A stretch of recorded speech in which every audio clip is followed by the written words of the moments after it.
નમસ્કાર મિત્રો, સ્વાગત છે આપ સૌની યુટ્યુબ ચેનલ અને મોબાઈલ એપ્લિકેશન સ્ટડી વિથ કુકમાં।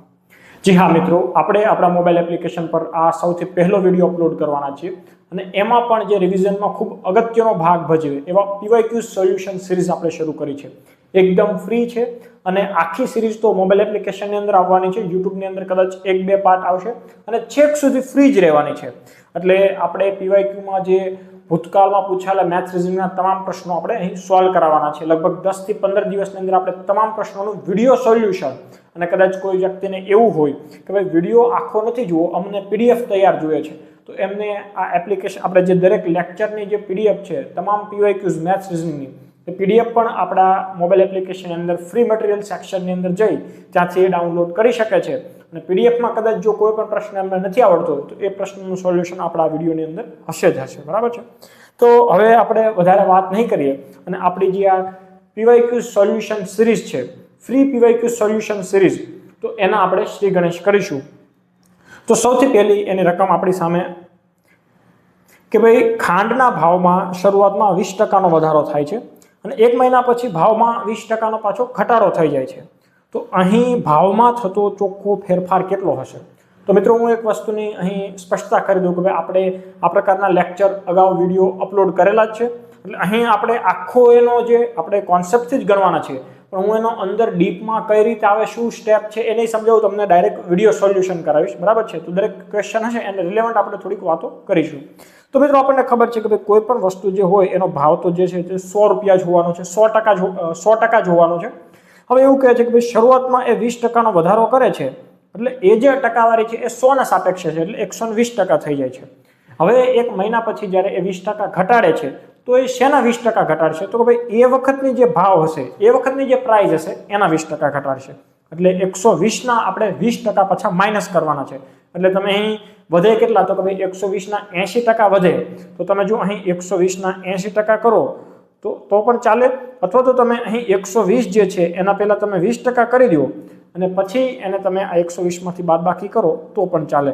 જવાબ બંનેનો સેમ આવશે, હું તમને કરી બતાવું। અહીં આપણને ખબર છે કે 20 નો 4 વડે ચાલે, અહીં 5 વડે ચાલે, અહીં 25 થાય, 24 ચોખ્ખું 96 થાય છે, એટલે કે ભાઈ 96% રકમ થઈ જશે। એનો મતલબ એવો થયો કે જે ભાવ હતો 100 રૂપિયા એ હવે થઈ ગયો છે 100%, જે ભાવ હતો એ થઈ ગયો છે 96%, એટલે એકંદરે આપણે 4%નો જે છે એ ઘટાડો, ઓપ્શન ડી જવાબ આવશે। અને અહીં પણ તમે કરશો તો તમારો જવાબ કંઈક આ રીતે આવશે કે ભાઈ 20, 55, 100 અને અહીં તમારે આવશે 24।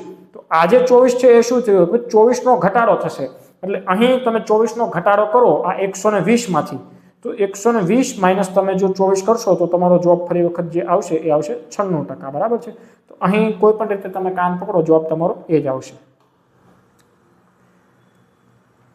ત્યાર પછીનો ખૂબ અગત્યનો પ્રશ્ન છે અને મને લાગે છે કે ભાઈ પોલીસ કોન્સ્ટેબલ અથવા તો લોકરક્ષકની પરીક્ષામાં એક પ્રશ્ન આવો હશે જ હશે। તો આમાં અલગ અલગ ઘણી બધી રીતો છે, આપણે એક બેઝિક જે સરળ રીત છે એનાથી સ્ટાર્ટ કરીએ। તો અહીં આપણે શું કીધું છે કે ભાઈ એક બેગમાં 206 રૂપિયાની કિંમતના 50 પૈસા, 25 પૈસા અને 10 પૈસાના કેટલાક સિક્કા જે છે એનું પ્રમાણ 5:9:4 છે। હવે એમાં આપણે 25 પૈસાના જે સિક્કા છે એની સંખ્યા શોધવાની છે। તો આપણે અહીં લખી દઈએ કે 50 પૈસાના અમુક સિક્કા છે, પછી 25 પૈસા છે અને બાકી વધ્યા છે એ 10 પૈસાના સિક્કા છે। આમાં ઘણા અલગ અલગ રીતથી ગણતા હશે। અહીં આપણને જે છે એ પ્રમાણ આપ્યું છે, શેનું પ્રમાણ છે? તો કે સિક્કાનું પ્રમાણ છે, 5:9:4। હવે આપણે આ જે સિક્કાનું પ્રમાણ છે એને આપણે રૂપિયામાં કન્વર્ટ કરવા હોય તો કઈ રીતે કરીશું? તો કે ભાઈ 1 રૂપિયામાં 50 પૈસાના સિક્કા કેટલા હોય? તો કે ભાઈ 2 હોય।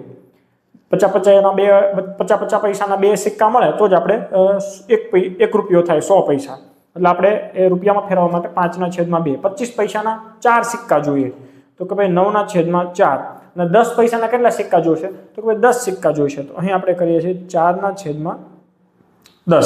હવે આપણને ખબર છે કે ભાઈ ગુણોત્તર હોય કોઈ દિવસ અપૂર્ણાંકમાં ના હોય, એટલે આપણે તમામનો લસા લઈ લઈશું। તો લસા શું આવશે? તો કે ભાઈ લસા આપણને ખબર છે કે ભાઈ 20 આવવાનો છે। તો હવે આપણે અહીં 20 લસા લઈએ તો અહીંયા અંશમાં બધાને 20 વડે આપણે ગુણવા પડશે। આપણે એક સ્ટેપ ડાયરેક્ટ કાપીએ છીએ એટલે તમને વધુ ખ્યાલ આવી જશે, કેમ કે બેઝિક સ્ટેપ છે। અહીં નીચે ફરી વખત 10 વડે ભાગ ચાલશે, એટલે 10 2 20 અને 10 અને 5 નો ગુણાકાર, એટલે અહીં આવ્યા 50। આ આપણને મળે છે એ રૂપિયાનું પ્રમાણ મળે છે। અહીં 4 વડે ભાગ ચાલશે, અહીં 5, એટલે 9 5 45, અને અહીં એક વખત આપણે જોઈએ ભાગ કઈ રીતે ઉડે છે 4 2 ને 8. તો આ આપણને જે છે એ રૂપિયાનું પ્રમાણ ફાઇનલી મળી ગયું છે. હવે આપણને ખબર છે કે રૂપિયાનું પ્રમાણ પણ મળી ગયું છે, આપણી પાસે કુલ રૂપિયા પણ છે, તો આપણને જે કેટલા રૂપિયાના કેટલા સિક્કાનું શું મૂલ્ય છે એ ખ્યાલ આવી જશે. તો આપણે સિમ્પલ સરવાળો કરીશું કે ભાઈ 50 + 45 95 અને એમાં 8 એડ કરીએ તો 103. તો ભાઈ 103x જેટલા આ થાય છે. શું થાય છે તો ભાઈ આ જે સિક્કાઓ જે છે એનું પ્રમાણ જે છે, સિક્કાઓ જે છે એ કેટલા રૂપિયા બનાવે છે, તો એ રૂપિયાનું પ્રમાણ આપણને મળી ગયું છે 103x. બરાબર છે ને. હવે આપણે x ની વેલ્યુ શોધી લઈએ કે 103x = 106 થશે. તેથી 206 થશે. તેથી x બરાબર કેટલા આવે છે તો કે ભાઈ x ની કિંમત જે છે એ 2 એકમ જેટલી મળે છે. હવે ખાસ એક વસ્તુ અહીં સમજવાની છે. આમાં આપણને શું પૂછ્યું છે કે ભાઈ 25 પૈસાના કેટલા સિક્કા હશે. હવે તો અહીં જુઓ, આપણે 25 પૈસાનું જે આપણે રૂપિયામાં જે પ્રમાણ શોધ્યું હતું એ અહીં આપણને મળ્યું હતું કેટલું હતું તો કે ભાઈ 45 હતું. તો અહીં આપણે જે આ 45 છે હવે એને ગુણ્યા 2 કરીશું તો એ શું મળશે તો કે ભાઈ 90 મળ્યા આપણને. બરાબર છે. હવે તમે ઓપ્શનની અંદર જોશો કે 90 તો 90 તો ક્યાંય છે નહીં. તો એક વસ્તુ ખાસ સમજવાની કે આ 90 એ શું છે તો કે ભાઈ 25 પૈસા જ્યારે ભેગા થાય છે, જેટલા બી સિક્કા હશે તો એ કુલ કેટલા રૂપિયા બનાવે છે તો કે ભાઈ 90 રૂપિયા બનાવે છે. હવે આપણને ખબર છે કે ભાઈ 1 રૂપિયો બનાવવા માટે કેટલા સિક્કા જોઈએ, 4 સિક્કા જોઈએ. તો અહીં કેટલા બનાવે છે 90 સિક્કા. તો એક સિક્કાની અંદર 1 રૂપિયાની અંદર 4 25 પૈસાના સિક્કા હોય તો કુલ 90 રૂપિયામાં 90 ચોખ્ખું કરવું પડે. 90 × 4 9 36. એટલે આપણે અહીં જે આવશે જવાબ આવશે 360 સિક્કા. એટલે આપણો ઓપ્શન એ જે છે એ બનશે સાચો જવાબ. ત્યાર પછી આપણે ત્રીજા દાખલા પર આવીએ કે એ નફો ખોટનો દાખલો છે કે ભાઈ 10 સફરજનની મૂળ કિંમત 9 સફરજનની વેચાણ કિંમત બરાબર હોય તો નફો કેટલા ટકા થશે. જો અહીં રકમની અંદર કહી દીધું છે કે ભાઈ નફો થવાનો છે. ઘણી વખત આવી રકમ હોય તો આપણને ખ્યાલ આવવો જોઈએ કે ભાઈ અહીં નફો થશે કે ખોટ થશે. બરાબર. આનો રકમ તમે સમજી શકવા જોઈએ કે ભાઈ 10 સફરજનની મૂળ કિંમત 9 સફરજનની વેચાણ કિંમત છે. એટલે અર્થ શું થયો કે ભાઈ જ્યારે તમે 9 સફરજનને વેચો છો તો એ વખતે તમને જે કિંમત મળે છે તો એ તમને 10 સફરજનની મૂળ કિંમત મળી ગઈ છે. એટલે તમને એક સફરજનનો ડાયરેક્ટ બેનિફિટ થાય છે. બરાબર. એટલે તમે એવું કહી શકો કે એક સફરજનનો બેનિફિટ જે મને થયો એ 9 ના વેચાણ પર થયો. એટલે 1/9 × 100 ડાયરેક્ટ જવાબ આવે છે. પણ આપણે અહીં તમને સમજાઈ દઈએ છીએ. તો આ પ્રકારનું હોય ત્યારે તમે સિમ્પલ જો આવો કોન્સેપ્ટ તમારા દિમાગમાં નહીં ચાલતો ભાઈ 9 સફરજન વેચાય છે ત્યારે મને 10 સફરજનની કિંમત મળે છે, તો વાસ્તવમાં વેચાણ કેટલાનું થયું છે 9 નું જ થયું. તો 9 ના વેચાણ પર 1 નો નફો થયો એટલે 1/9 આવે. આ વસ્તુ નથી સમજાતી તો કઈ રીતે કહી શકાય. તો આપણને ખબર છે કે ભાઈ 10 ની જે મૂળ કિંમત = 9 ની આ વેચાણ કિંમત જે આપણને રકમમાં આપેલું છે એ જ તે મૂળકીના છેદમાં વેકી આપણે કરીએ તો કંઈક આ પ્રકાર આવશે 9/10. હવે તમે સમજો કે ભાઈ મૂળ કિંમત હતી એ 9 હતી, વેચાણ કિંમત હતી એ 10 હતી. નફો આપણે શોધવો હોય તો કોઈ 9 રૂપિયાની વસ્તુ તમે 10 રૂપિયામાં વેચો છો તો કેટલાનો નફો થાય છે તો કે 1 રૂપિયાનો નફો થાય છે. નફો હંમેશા મૂળ કિંમત પર જ ગણવાનો હોય એટલે છેદમાં આવશે 9 અને એના ગુણા આપણે 100 કરી દેવાના. એટલે આપણે જે જવાબ આપણને 9 છેદમાં હોય એવો આ છે પણ એ વધી જાય છે એટલે 11/99 અને 1 માથે 100/9. એટલે આપણો ડી ઓપ્શન જે છે એકદમ સાચો થશે. બરાબર છે. હવે આપણે જે કહેવાય ને કે ભાઈ માહિતીની પર્યાપ્તતા, ડેટા સફિશિયન્સી, એના પ્રશ્નો મને લાગે છે વધુ પડતા આવા પ્રશ્નો આપણી સામે પૂછાશે. અને એક વસ્તુ હું તમને ખાસ ક્લિયર કહી દેવા માંગુ છું કે આ જે તમામ પ્રશ્નો છે જીપીએસસી, પીએસઆઈ, ભૂતકાળમાં જે પૂછાઈ ગયેલા પ્રશ્નોનો તો આપણે સમાવેશ કરેલો છે. એટલે એવું નથી કે આ કોઈ આલતુ ફાલતુ પ્રશ્નો હોય. આ જ પ્રશ્નો મને તો એવું લાગે છે કે પીવાયક્યુનો આખો વિડીયો તમે જોશો તો આવા જ તે પ્રશ્નોમાંથી તમને બેઠા પ્રશ્નો ઘણા ત્યાં તમને પરીક્ષામાં જોવા મળી શકે છે. બરાબર છે. તો હવે આમાં આપણે કોઈ જવાબ નથી શોધવાનો. આપણે ડેટા સફિશિયન્સી કે ભાઈ આપેલા ડેટા પરથી માહિતી મળી શકે છે કે નહીં જ શોધવાનું છે કે 2 અંકની સંખ્યા કઈ હશે. બરાબર છે. આપણો પ્રશ્ન એવો કંઈક છે. આ તમે વાંચી લેજો કે ભાઈ પ્રશ્ન માટે વિધાનો આપ્યા છે અને પર્યાપ્ત છે કે નહીં એ તારણો કાઢો. આ નિર્દેશ વાંચી લેજો. બરાબર. હવે અહીં એવું લખ્યું છે કે ભાઈ 2 અંકની સંખ્યા કઈ હશે. આપણે તો કોઈ પણ 2 અંકની સંખ્યા શોધવાની છે. બરાબર છે. તો વિધાન એક એવું કહે છે કે ભાઈ આ બંને અંક, આ સંખ્યા અને તેના બંને અંકની અદલા બદલી કરવાથી મળતી સંખ્યાનો જે તફાવત છે એ 27 છે. એટલે એનો કહેવાનો અર્થ એમ છે કે ભાઈ માની લો કે સંખ્યા 20 હોય તો એની હું સંખ્યાની અદલા બદલી કરું છું તો કેટલા થઈ જશે કે ભાઈ 0 2. તો અહીં કેમ તફાવત 18 આવે છે. તો એમ એ જે જવાબ આવે છે એની સંખ્યાનો તફાવત જે છે એ 27 આવે છે. ચલો એક વિધાન આપ્યું છે. હવે બીજું વાક્ય એવું કીધું છે કે આ સંખ્યાના બંને અંકોનો તફાવત જે છે એ 3 છે. એટલે આપણને એક વસ્તુ ખબર પડી ગઈ કે ભાઈ એક એક હોય જોડી બની શકે કે ભાઈ 3 તફાવત હોય તો 1 4 ની બની શકે, 2 5 ની બની શકે, 3 6 ની બની શકે, 4 7 ની બની શકે, 5 8 ની બની શકે, 6 9 ની બની શકે. તો આ કોઈ યા તો સંખ્યા 14 હોય, 41 હોય, 25 હોય, 52 હોય, 36 હોય, 47, પણ હજી કોઈ આપણને જવાબ મળ્યો નથી. તો આપણે ત્રીજા તરફ જઈશું કે ભાઈ આ જે સંખ્યા એમાં એકમનો અંક જે છે તે દશકના અંક કરતાં 3 ગણો મોટો છે. એટલે આમાં એવું કીધું છે કે ભાઈ એકમનો અંક હશે ને એ મોટો હશે, બરાબર. તો માની લો કે 1 ને 4 ની તમે જોડી બનાવો કે ભાઈ 5 અને 8 ની જોડી બનાવો તો એમાં તમે જે એકમનો અંક લો એ મોટો હશે. તો આ તો દરેક જોડી તમે બનાવશો, બરાબર છે. તો આ બધામાં તમારો તફાવત જે છે એ સમાન જ આવવાનો છે. આમાં આપણે કયો જે જવાબ છે એ સંખ્યા આ ત્રીજા વિધાનના મદદથી પણ આપણે શોધી શકતા નથી, બરાબર. એટલે અહીં જવાબ એવો આવશે કે ભાઈ ત્રણેય વિધાનો પર્યાપ્ત નથી. આમાંથી કોઈ પણ જવાબ હોઈ શકે, બરાબર ને. એમાં તમને એવું કીધું નથી કે ભાઈ એટલા ગણી છે કે આ ગણી છે કે આની વચ્ચે છે. હજુ એક ચોથું વિધાન હોત તો કદાચ જવાબ મળે, પણ આ 3 વિધાન પરથી આપણને કોઈ જવાબ મળતો નથી. એટલે અહીં ત્રણેય વિધાન પર્યાપ્ત નથી એવો જવાબ થશે, બરાબર છે. હવે બીજો એક માહિતીની પર્યાપ્તતાનો એક પ્રશ્ન છે કે ડી ને કેટલા બાળકો છે એ આપણે શોધવાનું છે, બરાબર છે. તો હવે આપણે જે વિધાનો આપ્યા છે એ સમજીએ કે એના પિતાને 3 બાળકો છે, બરાબર. તો અહીં કોઈ એ નામનો વ્યક્તિ છે, બરાબર. એના જે એક ફાધર હશે એ શું છે એ ખબર નથી, પણ આપણે ફાધર છે તો પ્લસ કરી દઈએ છીએ. તો એને 3 બાળકો છે, એનો મતલબ શું થયો કે ભાઈ એને હજુ બીજા 2 ભાઈ બહેન કંઈ પણ હશે. આ આપણે વિધાનને દરેક રીતે 360 ડિગ્રી એનાલિસિસ કરતા આવડવું જોઈએ, બરાબર છે ને. એ અને ઈ ની માતા પી છે, એટલે અહીં આ એક એ છે અને હજી કોઈ ઈ છે, બરાબર. એની માતા, બંનેની માતા એક જ છે એટલે 2 ભાઈ બહેન જ હોવાના. એટલે કોઈ પણ એક ખાલી જગ્યામાં ઈ થઈ ગયું. એની જે માતા છે એ પી છે, એટલે કે અહીં તો આનો ફાધર છે, તો અહીં જે કોઈ માતા હશે એ કોણ છે તો કે ભાઈ પી છે. ચલો, એ વસ્તુ આપણને ખબર પડી ગઈ છે.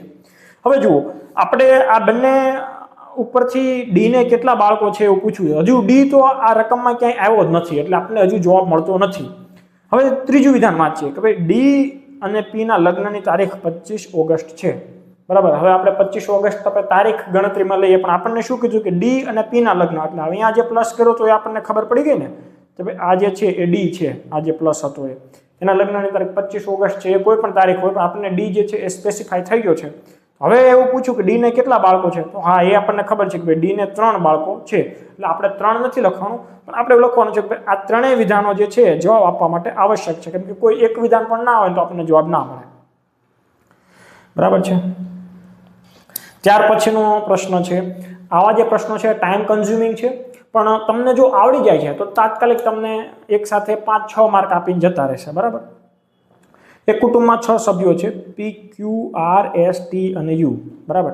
તેમાં 2 દંપતી છે, એનો મતલબ 2 કપલ થઈ ગયા, બરાબર. 2 પુરુષ હશે, 2 સ્ત્રીઓ હશે, 4 વ્યક્તિનું આપણે ફિક્સ થઈ ગયું. અને 2 વિદ્યાર્થી છે, એટલે 2 કપલ છે અને 2 વિદ્યાર્થીઓ છે, એટલે ટોટલ થઈ ગયા 6 જણ, અને 6 જણનું આખું કુટુંબ છે. ક્યુ ડોક્ટર છે તથા ટી નો પિતા છે.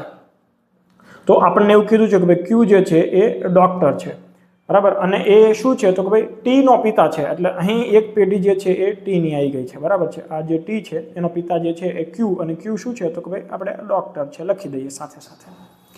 હવે યુ એ આર ના દાદા છે. જો અહીં કે ભેગું નથી થતું તો આપણે એવું લખીએ કે ભાઈ જે દાદા કીધા એટલે પપ્પાના પપ્પા, અને આપણને ખબર છે કે ભાઈ 2 કપલ છે, એટલે આ અહીં જે આપણે એક લખી દઈએ કે ભાઈ પેલા તો જે કે ભાઈ આર એક લખીશું, અહીં એનો કોઈ ફાધર હશે અને અહીં એના કોઈ પિતા હશે, એ જેના દાદા થશે, એટલે કોણ છે તો કે ભાઈ આ યુ છે, બરાબર છે. હવે અહીં શું કીધું છે કે એસ ટી ની દાદી છે, બરાબર છે. તો આ યુ જે હતો એ દાદા હતો અને આ જે ટી છે એ દાદી છે, કેમ કે આપણે 2 કપલ બને છે, પિતાનું કપલ અને એનાથી દાદાનું કપલ. એટલે અહીં ફાઇનલ થઈ ગયું છે કે અહીં જે એસ છે એ દાદી બનશે, કેમ કે 2 કપલથી વધી જશે. જો તમે ત્રીજી કોઈ ડાયમેન્શનથી વિચારવા જશો તો પછી એક વ્યક્તિઓની સંખ્યા વધી જવાની છે, એટલે એક દાદા હશે, દાદી હશે, એના 2 એક પુત્ર અને એની પુત્ર વધુ હશે, અને એના 2 બાળકો હશે. આપણને ક્લિયર થાય છે. હવે શું કીધું છે, અને તે પાછા ગૃહિણી છે, એટલે કે આ જે દાદી હતા એ શું છે તો કે ભાઈ ચલો એનો ઓક્યુપેશન એ આપણને આપી દીધું છે કે ભાઈ ગૃહિણી છે. કુટુંબમાં એક કોન્ટ્રાક્ટર અને એક નર્સ છે. તો જુઓ આપણને ખબર છે આ તો ક્યુ ડોક્ટર છે. તો હવે ક્યુ જે છે એની કોઈ વાઇફ હશે, બરાબર છે. ચલો આપણે એને વાઇફ કહીએ કે અહીંયા કોઈક એની વાઇફ હશે. તો એ જે છે એ આપણે માઇનસમાં રાખીએ છીએ. એ જે છે એ નર્સ હશે. કેમ? એ નર્સ શું કામ છે એવું આપણને પ્રશ્ન થાય તો આપણને ખબર છે કે ભાઈ દાદા દાદી જે છે, દાદા તો નર્સ નથી હોવાના, દાદી ગૃહિણી છે. બાકીના તો આ જે બંને છે એ બાળકો છે. પુરુષ સ્ત્રી આપણને હજુ ખબર નથી, પણ એ વિદ્યાર્થીઓ છે, એટલે કોઈ ઓક્યુપેશન આપ્યું નથી. જે એટલે એનો મતલબ એક કડી આ રીતે જોઈન થઈ જાય છે કે ભાઈ આ જે બંને છે એ વસ્તુ એક થઈ શકે છે, બરાબર છે. એનો મતલબ આ જે ક્યુ છે અને અહીં આ એની કોઈ વાઇફ છે, આ એના સાસુ સસરા જે છે, અને આ એના બે પુત્રો છે. તો આ આપણને આખો ડાયમેન્શન જે છે એ ક્લિયર થઈ જાય છે. એટલે અહીં જો એસ આવી ગયો છે, યુ આવી ગયો છે, ક્યુ આવી ગયો છે, ટી આવી ગયો છે અને આર આવી ગયો છે. તો બાકી જે રહ્યો છે એ અહીં એની જે વાઇફ હશે એ થવાની છે. સીધી વસ્તુ છે. તો બાકી કોણ રહ્યો છે? તો કે પી એ જે છે એ બાકી રહેલો છે. એટલે અહીં આની જે વાઇફ છે એ પી હશે. તો આ આખો ડાયમેન્શન આપણી સામે બની ગયો છે. હવે આપણે ખાલી જવાબ આપવાના છે કે ભાઈ પી નો પતિ કોણ છે? તો અહીં આ છે પી.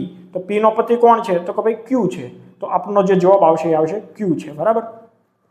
ત્યાર પછી આપણને એવું પૂછ્યું કે આર અને ટી વચ્ચે કયો સંબંધ છે? તો આર અને આ ટી, બરાબર છે. હવે જો અહીં મેલ છે કે ફિમેલ છે એવું ખબર નથી, એટલે આપણે ભાઈ બહેન ના કહી શકીએ કે ભાઈ માતા પુત્ર તો છે જ નહીં, અને ભાઈ ભાઈ તો ભાઈ બહેન હોઈ શકે, યા તો ભાઈ ભાઈ હોઈ શકે, યા તો બહેન બહેન હોઈ શકે. પણ અહીં આપણે નિશ્ચિત કહી ના શકીએ કેમ કે એની જેન્ડર ડિફાઇન કરેલી નથી. ત્યાર પછીનો પ્રશ્ન છે કે યુ નો વ્યવસાય કયો હશે? તો યુ કોણ છે? તો કે ભાઈ આ રહ્યો અહીં યુ. તો યુ જે છે એ દાદા છે. હવે જો અહીં એવું કીધું છે કે ભાઈ કુટુંબમાં એક કોન્ટ્રાક્ટર છે અને એક નર્સ છે. તો નર્સ તો આપણે કહી દીધું હતું કે પી જે છે એ નર્સ બનાવી હતી આપણે.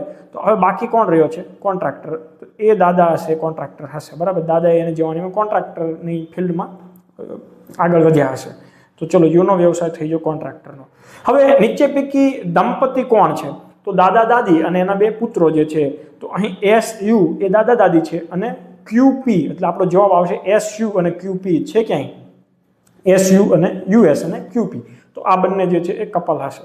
તો પછીનો જે પ્રશ્ન હજુ એક એનો જ પ્રશ્ન છે. તમે જુઓ એક સિમ્પલ એવા દાખલા પરથી એના 5 પ્રશ્નો પૂછી લીધા છે. નીચેના પૈકી કયું નિશ્ચિતપણે પુરુષનું જૂથ છે? જુઓ આ બંનેમાંથી પણ કોઈ પુરુષ હોઈ શકે, પણ આપણને એની જેન્ડર ડિફાઇન નથી કરી, એટલે આપણે બંનેમાં પુરુષમાં કોણ લઈ શકીએ? એક યુ લઈ શકીએ અને એક ક્યુ લઈ શકીએ. આ બંને ફાઇનલી પુરુષ છે. તો યુ અને ક્યુ જે હોય એ આપણો જવાબ, એટલે ક્યુ યુ, બરાબર છે. તો એ આપણો જવાબ બનશે. ત્યાર પછી આપણે આગળ વધીએ. ત્યાર પછીનો જે પ્રશ્ન છે એ કોડિંગ ડીકોડિંગનો છે. અને આવા જે પ્રશ્નો હોય છે એ ઘણી વખત આપણો ટાઈમ લઈ જતા હોય છે, ઘણો બધો ટાઈમ જતો રહે છે. બહુ સરળ હોય છતાં આપણા મગજની અંદર સ્પાર્ક ના થાય તો એમાં ટાઈમ જતો રહેતો. એટલે મારી એવી એક અંગત સલાહ છે કે ભાઈ આપણે જે પાછળ ABCD લખીને કરીએ એ વસ્તુ તો ઠીક છે, પણ તમને દરેક આલ્ફાબેટ જે છે એ મોઢે હોવા જોઈએ, બરાબર. એટલે કે ABCD તમને મોઢે કડકડાટ આવડવી જોઈએ. ABCD EFG એની વાત હું નથી કરતો. હું તમને પૂછું કે બોલો 20મો અક્ષર કયો છે? તો તમે ડાયરેક્ટ ટી કહેવા જોઈએ. હું તમને પૂછું 22મો અક્ષર કયો છે? V. હું તમને પૂછું 23મો અક્ષર કયો છે? તો તમે કહેવા જોઈએ કે ભાઈ W જે છે 23મો છે. હું પૂછું 15મો કયો છે? તમે કહો O. હું પૂછું 16મો કયો છે? P. હું તમને પૂછું I કેટલામો છે? તમે કહો 9. આ રીતે તમે ABCD પાકી કરેલી હોય ને તો કોડિંગ ડીકોડિંગના દરેક પ્રશ્નમાં તમને પેલું 1 મિનિટની અંદર તમે 5 પ્રશ્નો સોલ્વ કરી શકતા હોય તો આમાં તમે 1 મિનિટની અંદર 7 પ્રશ્નો સોલ્વ કરી શકશો, બરાબર છે. તો આમાં ખાસ તમે આ રીતે ABCD પાકી કરી લેજો, બરાબર. ચલો તો આપણે જોઈએ કે ભાઈ અહીં આપણને કીધું છે કે ભાઈ હેવી એનો એક કોડ આપણને આપેલો છે. હવે એ છે ICB-TZ. તો ICB આ છે TZ. એટલે અહીં જે સંબંધ છે એ જ સંબંધ આપણે ક્વિકમાં લગાવીને ક્વિકનો શું કોડ થાય એ આપણે જવાબ આપવાનો છે. તો આપણને ખબર છે કે H 8મો અક્ષર છે અને I જે છે એ 9મો અક્ષર છે. +1. E જે છે એ 5મો છે, C છે એ 3જો છે, -2. A તો પહેલો છે, B એ બીજો છે, +1. V છે એ 22મો છે, T છે એ 20મો છે, એટલે -2. અને Y જે છે 25મો છે અને Z જે છે એ 26મો છે, એટલે +1. તો અહીં એક સિરીઝ થાય છે +1 -2 +1 -2. તો બસ અહીં આપણે કરીએ કે ભાઈ Q છે એ 17મો અક્ષર છે. તો આપણે 18મો અક્ષર કયો આવશે? તો કે ભાઈ R આવશે. તો જો R ના હોય એવો તો જવાબ જ નીકળી ગયા. હવે આપણે ડાયરેક્ટ C જવાબ પણ ટીક કરી શકીએ, પણ અહીં ઉપરના પૈકી એક પણ નહીં ઓપ્શન છે, એટલે આપણે છેક સુધી જતું રહેવાનું, બરાબર. છેલ્લે કઈ રાઉન્ડ નીકળે અને આપણો એક માર્ક જતો રહે ને આરે 0.33 કે 0.25 લેતો જેવું ના થવું જોઈએ. તો ચલો +1 થઈ ગયો. હવે આવ્યો છે વારો -2 નો. તો અહીં આપણે જોવા જઈશું તો કે ભાઈ U. તો U 21મો અક્ષર છે. તો 19મો અક્ષર કયો છે? તો કે ભાઈ S. તો ભાઈ આર ની પછી એસ છે, તો હા ભાઈ છે. આઈ જે છે એ 9મો અક્ષર છે. હવે આપણે જવાનું છે 10મા અક્ષર તરફ, તો એ જે છે, તો કે ભાઈ હા જે છે. સી ત્રીજો અક્ષર છે, -2 કરવાના છે એટલે હવે એ, તો એ છે નહીં ભાઈ, અહીં બી છે એટલે એનો મતલબ સી પણ સાચો જવાબ નથી, તો અહીં આપણો જવાબ આવશે ઉપરના પૈકી એક પણ નહીં. એટલે જ્યારે તમને આવો ઓપ્શન આપેલો હોય ઉપરના પૈકી એક પણ નહીં, ત્યારે તમારે ફરજિયાત આખું ચેક કરી લેવાનું, બરાબર છે. હવે આપણને એક કોડિંગ ડીકોડિંગનો તે થોડોક અલગ પ્રકાર આપેલો છે કે ભાઈ સી ગુણ્યા ક્યુ કરીએ છીએ તો 51 થાય છે. હવે એફ ગુણ્યા એસ કરીએ છીએ તો 114 થાય છે. એસ ગુણ્યા સી કરીએ તો 57 થાય છે. તો ક્યુ ગુણ્યા એફ કરીએ તો કેટલા થાય એવો પ્રશ્ન છે. તો આપણને એબીસીડી તો મોઢે આવડવી જ જોઈએ, એની સાથે સાથે ઘડિયા પણ આવડવો જોઈએ. 1 થી 20 ઘડિયા તમને ફરજિયાત આવડવો જોઈએ, તો તમારું ગણિતનું તમે બહુ જલ્દીથી સારું એવું સોલ્યુશન કરી શકશો. તો આપણને ખબર છે કે ભાઈ સી છે તો કેટલામો અક્ષર છે, ત્રીજો છે, અને ક્યુ છે એ 17મો છે. તો તમે જુઓ કે 17 ગુણ્યા 3 51 થઈ જાય છે. તો હા ભાઈ 17 તેરી 51 થાય છે. તો હવે આ લોજિક દરેક જગ્યાએ અપ્લાય થાય છે કે નહીં, એક વખત ચેક કરી લે કે ભાઈ એફ જે છે એ 6થો અક્ષર છે અને એસ જે છે એ 19મો અક્ષર છે. તો 19 6 114 થાય છે, તો કે ભાઈ હા થાય છે. બસ, તો હવે એસ જે છે 19મો અક્ષર છે, સી છે એ ત્રીજો છે, 19 તેરી 57, દરેક જગ્યાએ ગુણાકાર વાળો કોન્સેપ્ટ લાગુ પડે છે. તો આપણને ખબર છે કે ક્યુ કેટલામો છે, તો કે ભાઈ 17મો છે, અને એફ કેટલો છે, તો કે ભાઈ 6થો છે. તો 17 6 102 થશે, બરાબર. 17 5 85, 85 બીજે 17 નાખો એટલે 102, એટલે અહીં આપણો જે જવાબ આવશે એ 102મો આવશે, સી ઓપ્શન આવશે. ત્યાર પછી છે જો ખેતરનો સંબંધ ધાન્ય જેમ ખેતર, તો નીચેના પૈકી આ સાચું કયું છે? એનો મતલબ એવો છે કે આ લોજિક જે છે બીજામાં ક્યાં લાગુ પડે છે. હવે અહીં આપણે થોડુંક જનરલ નોલેજ પણ આપણામાં હોવું જોઈએ કે આપણે થોડુંક વિવેક બુદ્ધિ ચલાવવું જોઈએ. હવે તમે વિચારો કે ભાઈ ધાન્ય ક્યાં હોય, તો કે ભાઈ ખેતરમાં. તો તમે જુઓ દર્દી ક્યાં હોય, દવાખાને. બાળકો ક્યાં હોય, શાળામાં. લોખંડ ક્યાં હોય, કારખાને. અને ફિલ્મમાં શું હોય, દ્રશ્ય. તો તમને બધા સાચા લાગે, પણ આપણે એક વસ્તુ સમજવાનું છે કે ભાઈ ધાન્ય છે, ધાન્ય, તો ધાન્યનું ઉત્પાદન ક્યાં થાય છે, બરાબર ને? એ વસ્તુ છે ખેતરમાં. ધાન્ય પેદા થાય છે ખેતરની અંદર, બરાબર છે. તો હવે શું દર્દીઓ દવાખાનામાં પેદા થાય છે કે દવાખાનામાં તેને જે હાથ પગ ભાંગતો હોય કે કોઈ બીમારી થતી હોય, દર્દી દવાખાનામાં ઉત્પન્ન થાય છે? સીધી વાત છે, નથી થતા. બાળકો જે છે તમામ બાળકો શાળામાં જન્મે છે, નથી થતા. જુઓ કારખાનું છે ને તો એની અંદર લોખંડ બને છે, બરાબર. આપણને ખબર છે કે બોક્સાઇડ છે, એલ્યુમિનિયમની કાચું ધાતુ જે બોક્સાઇડ, તો એમાંથી લોખંડ બનાવવાનું જે કારખાનું હોય ને, તો એમાંથી આપણે લોખંડ બનાવતા હોઈએ છીએ. સોરી, એ તો એલ્યુમિનિયમ બનાવતા હોઈએ છીએ, પણ આ જે આયન હોય છે એ એક ધાતુ સ્વરૂપે આપણે કારખાનામાંથી એને બનાવતા હોઈએ છીએ. એટલે આપણો જે જવાબ આવશે એ આવશે સી ઓપ્શન. ત્યાર પછી એક સિરીઝ છે, સિરીઝમાં નંબર સિરીઝ પણ હોય અને આલ્ફાબેટ સિરીઝ પણ હોય છે. તો અહીં આપણને આલ્ફાબેટ સિરીઝ આપેલી છે. તો અહીં આપણે ઘણી વખત એવું થાય કે હવે જો તમને આલ્ફાબેટ મોઢે એનો ક્રમ યાદ ના હોય તો પછી તમારે લખવા બેસવું પડે કે ભાઈ એ બી સી ડી.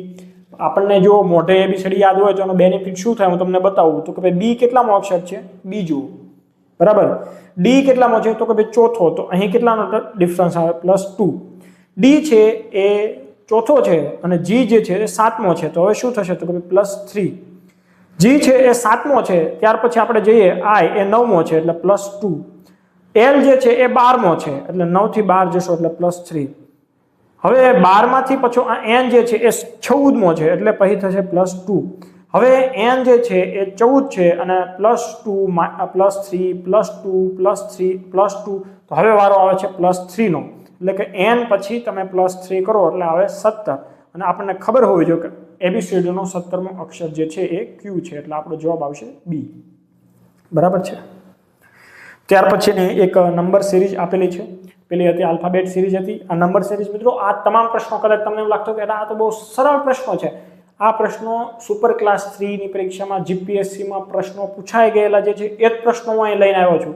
એટલે તમે વિચાર કરજો એક વખત કે આ પ્રશ્નો જે જીપીએસસી ની અંદર પૂછે છે, જે સુપર ક્લાસ 3 ની અંદર પૂછાય છે, પીએસઆઈ ની અંદર આવા બધા પ્રશ્નો પૂછાયેલા છે, તો આપણે કોન્સ્ટેબલ પીએસઆઈ ની અંદર આ જ સ્તર રહેવાનું છે, બરાબર. હા, આગળ થોડાક ટ્રિકી ક્વેશ્ચન પણ છે, પણ તમે જુઓ છો કે આ 15 પ્રશ્નો લીધા તો 15 માંથી હજી કોઈ એવો અટપટો પ્રશ્ન હજુ આપણી સામે આવેલો નથી.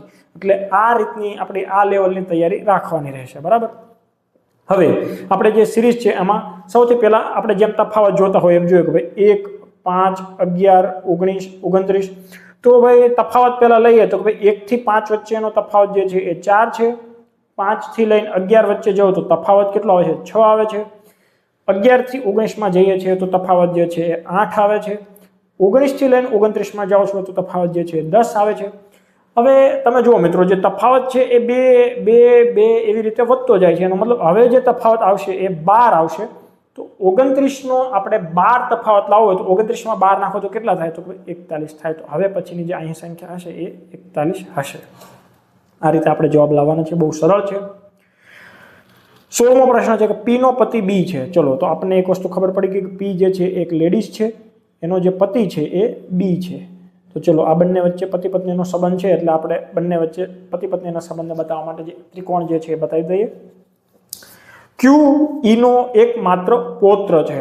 તો ચલો, અહીં આપણને એવું કીધું છે કે ભાઈ ક્યુ જે છે ને, આ ક્યુ એ પૌત્ર છે. એટલે એક નીચેની પેઢીમાં આપણે લઈ લઈએ કે ભાઈ ક્યુ જે છે એ પૌત્ર છે. કોનો?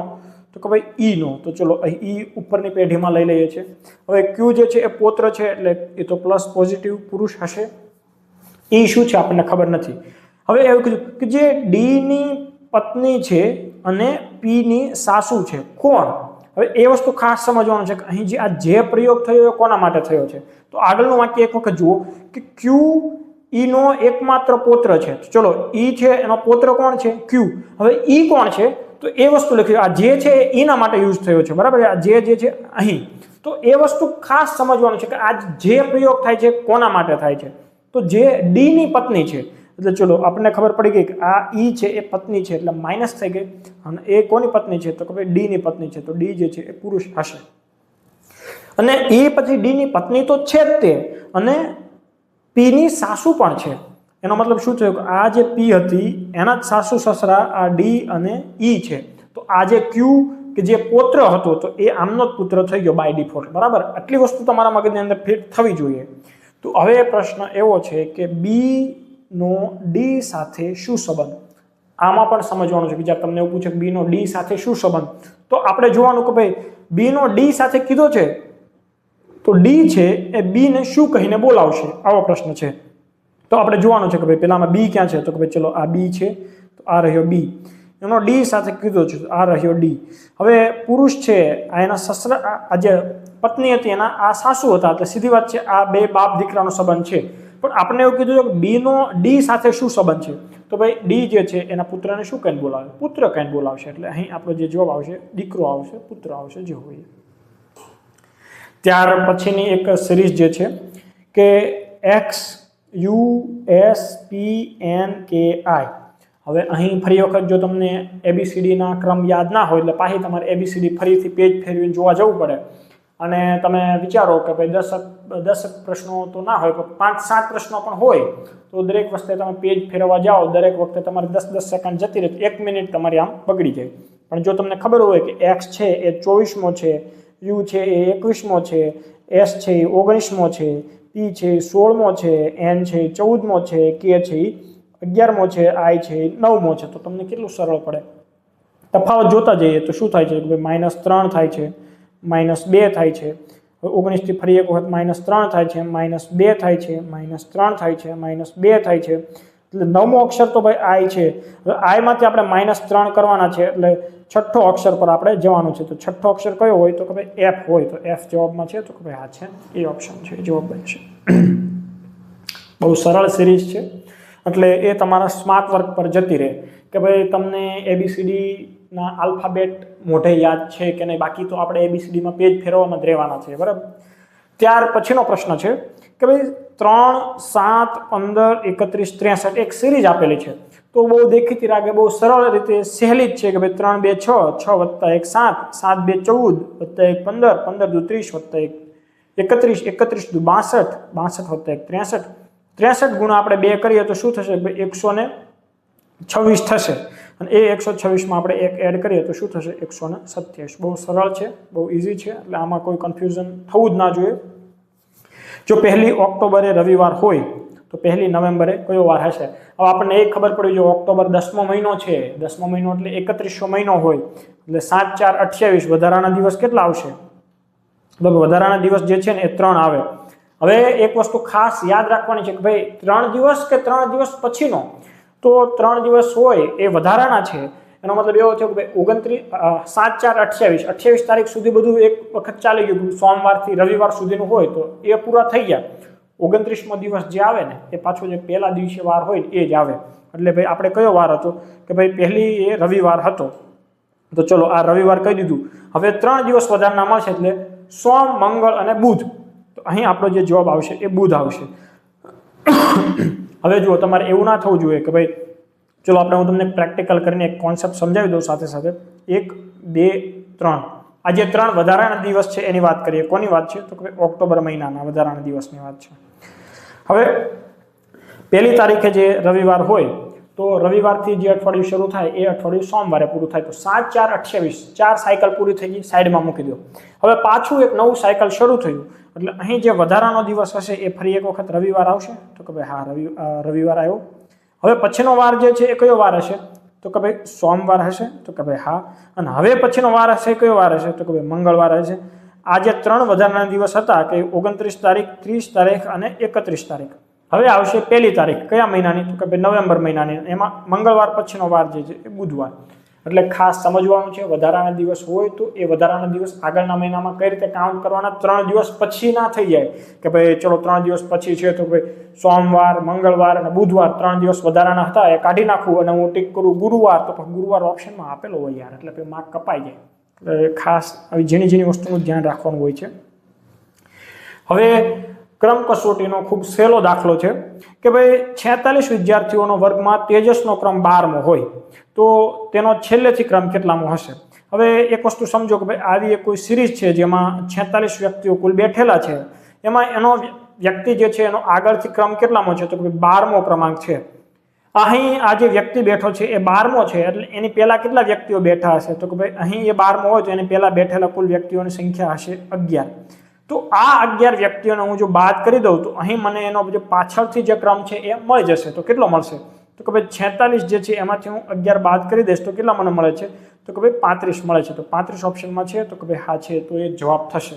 આ રીતે તમે ના કરો તો બીજી કઈ રીતે કરી શકો. ભાઈ 46 છે તો એનો આગળથી જે ક્રમાંક છે તમે બાદ કરી દો તો કે ભાઈ 46 માંથી હું 12 બાદ કરી દઉં છું તો મને કેટલા મળે છે તો કે ભાઈ 34 મળે છે. તો એમાં એ વ્યક્તિ બાદ થઈ ગયો છે, તો એ વ્યક્તિને પાછો એડ કરો તો તમે +1 કરી દો તો એનો જે ક્રમાંક હશે એ 35મો થઈ જશે. તમે કોઈ પણ રીતે કરો જવાબ આ જ બને. એટલે તમે અમુક બુકોની અંદર જોયું હશે કે ભાઈ જ્યારે વ્યક્તિનો ક્રમ આગળથી આપેલો હોય તો પાછળથી જોતો હોય તો કુલમાંથી એનો ક્રમ બાદ કરીને +1 આવા સૂત્રો યાદ રાખવાના નથી. એ તમે થોડાક પ્રેક્ટિકલી ચાલશો તો પણ થઈ જશે. ત્યાર પછી કે હાલ એક શહેરની વસ્તી 1,80,000 છે. જો તેની વસ્તી દર વર્ષે 10% દરે વધતી હોય તો 2 વર્ષ પછી તેની વસ્તી કેટલી થશે. તમે ચક્રવૃદ્ધિ વ્યાજ જો તમે શીખેલા હો તો તમે આ દાખલો કરજો એક વખત કે ભાઈ 1,80,000 રૂપિયાનું 10% દરે 2 વર્ષનું ચક્રવૃદ્ધિ વ્યાજ સાથે કુલ રકમ એની કેટલી થાય. બરાબર, એ તમને હોમવર્કમાં પણ આ દાખલો હું તમને ગણાવું છું. તમે જોશો કે બંનેનો જવાબ સરખો જ આવશે. હવે આપણે કીધું છે કે 1,80,000ની આ વસ્તી છે, બરાબર છે. 10% દરે વધે છે એટલે 100% હતી એ 110% થઈ જશે. તો ચલો 110%. આ 1 વર્ષ પછી હજુ 1 વર્ષ જશે તો કે ભાઈ ચલો હજુ 1 વર્ષ ગયું તો કેટલા વધી જશે તો કે 110/100. હવે આ જે છે એ 2 વર્ષ પછી એ કુલ વસ્તી કેટલી હશે એ આપણને મળે છે. તો અહીં આપણે છેદ ઉડાડવા પડે કે ભાઈ 1, 2, 3, 4 સોરી 1, 2 અને આ 3, 4 અને અહીં આ 1, 2, 3 ને 4 ટોટલ આપણે ઉડાડી દીધા છે. હવે અહીં આપણે ગુણાકાર કરવાનો છે, મસ્ત મોટો ગુણાકાર કરવાનો છે. 11 × 11 એટલે કેટલા થશે તો કે ભાઈ 121 થશે. એનો ગુણાકાર આપણે 18 સાથે કરી દેવાનો છે, બરાબર છે. તો ચલો આપણે ગુણાકાર જેમ આપણે ટ્રેડિશનલ રીતે કરીએ છીએ કે 8, 2, 16 અહીં વધી 1, 8, 1, 8 ને 1 આ 9 એટલે આપણો જે ગુણાકાર કેટલો આવ્યો તો કે ભાઈ 8, 7, 1 અને અહીં 1 વધી જશે એટલે 2 અને એની પાછળ 2 0 લાગશે. તો કે ભાઈ 21,78,00 આવું ક્યાંય છે? આ રહ્યો ડી ઓપ્શનમાં 21,78,00. તો આ આપણો ડી ઓપ્શન છે એ જવાબ છે. એટલે સિમ્પલ ગણતરી કરતાં તમને થોડુંક આવડવું જોઈએ. તમારા ઘડિયા જે છે તમારા ગણતરી થોડીક સારી હોય તો તમે ઇઝીલી હવે તમને આ 11નો વર્ગ તમને 1 થી 30 સુધીના વર્ગ મોટે હોય, 1 થી 15 સુધીના ઘન મોટે હોય તો જો અહીં પણ કામ લાગી શકે. 11 × 11 તો આપણે કરી દીધું કે 121 હતા અને એ ગુણાકાર કરો તો આપણો જવાબ આ રીતે આવે છે. મેં પણ તમારી સામે જ કર્યો છે, બરાબર. એવું કોઈ છે નહીં કે ગોખી નાખેલા છે. આ આપણે જાતે આવી રીતે કેલ્ક્યુલેશન કરીએ તો થોડીક આપણે ઝડપ હોય સારી તો માર્ક વધુ મળી શકે. ત્યાર પછીનો પ્રશ્ન એવો છે કે એક કાર 1 સેકન્ડમાં 10 મીટરનું અંતર કાપે છે। તો જુઓ 1 સેકન્ડની અંદર કેટલા મીટરનું અંતર કાપે, તો કે ભાઈ 10 મીટરનું અંતર કાપે, તો એને મીટર પ્રતિ સેકન્ડ કહેવાય। જે આપણો વેગ જે છે એનો એક એકમ છે, તો કે શું છે કે ભાઈ કિલોમીટર પ્રતિ કલાક તો છે જ તે, બીજો એક એકમ શું છે તો કે ભાઈ મીટર પ્રતિ સેકન્ડ। તો અહીં આપણને 1 સેકન્ડનું જ કીધું છે કે ભાઈ 1 સેકન્ડની અંદર કેટલું કાપે છે, તો કે ભાઈ 10 મીટર પ્રતિ સેકન્ડ। આ એની ઝડપ આપી છે મીટર પ્રતિ સેકન્ડમાં, તો તેની ઝડપ કિલોમીટર પ્રતિ કલાકના દરમાં શું હશે, આપણને ખબર છે કે ભાઈ નાનું છે એમાંથી આપણે મોટા એકમમાં ફેરવવું છે, 18/5 વડે આપણે એને ગુણી નાખવાનું, 5 2 10 ને 18 2 36, તો આપણો જવાબ આવશે 36 કિલોમીટર પ્રતિ કલાક। આ પ્રશ્ન મિત્રો જીપીએસસીની પરીક્ષામાં પૂછાઈ ગયેલો છે, એટલે તમે વિચાર કરો કે કઈ સ્તરના પ્રશ્નો પણ આપણી સામે આવશે, એટલે આપણે દરેક માટે તૈયાર રહેવાનું છે। હવે ત્યાર પછી ખૂબ મહત્વનો પ્રશ્ન છે, આ પ્રશ્ન સમજવા જેવો છે। હવે અહીં તમે જુઓ કે 3 ને 25 છે, હવે અહીં 4:34 છે, તો અહીં આપણે ઘડિયાળનો ટાઈમ હોય એવું અનુમાન લગાવો તમે કે ભાઈ 3:25 થયા છે, ત્યાંથી હવે 4:34 થાય છે, એટલે 1 કલાક આખી અને ઉપર 9 મિનિટ, એટલે 69 મિનિટ જે છે એ એડ થઈ છે।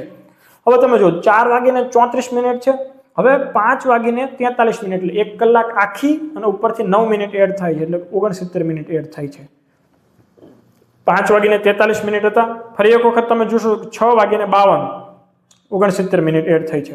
હવે આપણે ફરી એક વખત 69 મિનિટ એડ કરો તો કે ભાઈ 6:52 છે, તો 7:52 મિનિટ થશે।